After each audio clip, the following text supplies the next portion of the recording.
Kia ora. Good evening. Namaste. It's an honor and a privilege for me to join this important event in this beautiful evening organized to celebrate the Everest Day.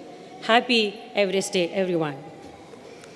First of all, on behalf of the Government of Nepal, Embassy of Nepal, and Honorary Consulate of Nepal based in Auckland and Tauranga, I would like to thank Honorable MP Gaurav Sharma for hosting this event, and I would also like to acknowledge Wellington Nepalese Society President Prakshit Niraula and the team for making this event happen.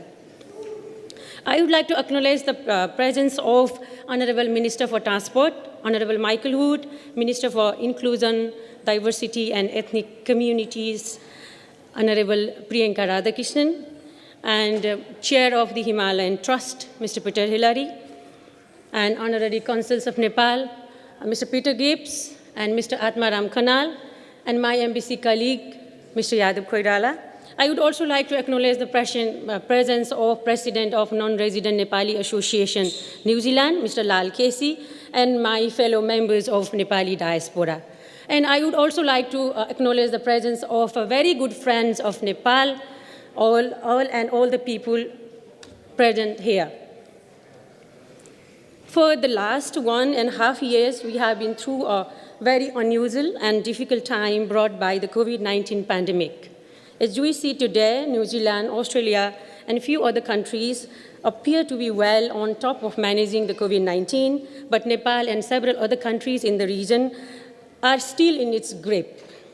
A painful second wave of COVID-19 has grappled the country and the region. Lives and livelihoods have been disrupted. Many of us have lost our close relatives and friends to this disease. I'm scared now to scroll through social media and see such beautiful faces accompanied with messages of condolences. Here I begin with prayers for all the departed souls to rest in peace, and for those suffering to their losses to find the strength to overcome this difficult period. And I also wish for a speedy recovery of all the affected people back in Nepal. Amidst all the pain and suffering, it's good to note that we have been receiving overwhelming support from our friends around the globe, people and government of New Zealand for the continued support in the fight against this COVID-19 pandemic, and seek more support in future for the post-COVID economic recovery. I would also like to take this opportunity to acknowledge the role played by the New Zealand government in containing the spread of coronavirus, and would also like to congratulate them for bringing everything back to practically normal in a relatively short period of restrictions. While talking about Nepal and New Zealand, geographical distance has never become a barrier in the friendly relations between our two countries.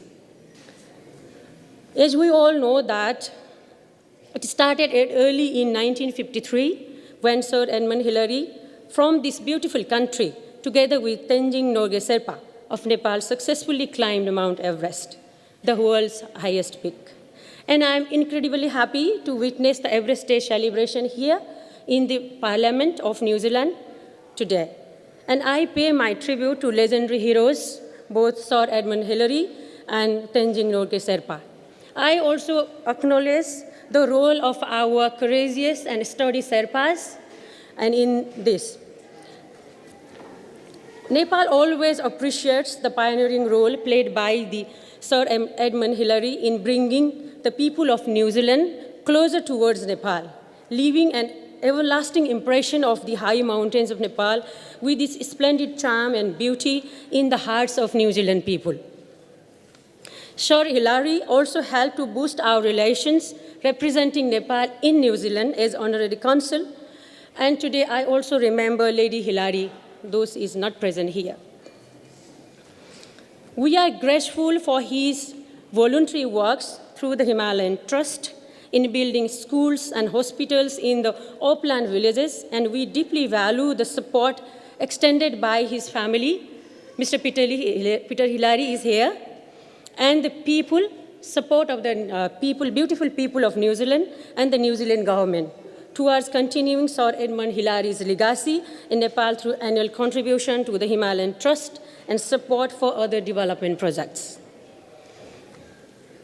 I'm very happy to share that it is estimated that around 20,000 Nepal-born people, including few thousand students, have made New Zealand their home.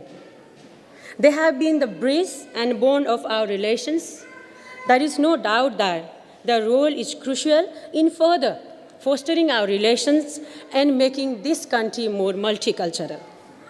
Nepal attaches high importance to its relations with New Zealand and looks forward to continued cooperation in the post-economic recovery.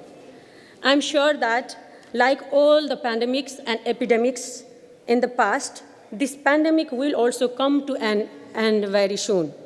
All the international travel will resume, and our constructive engagements will reach new heights.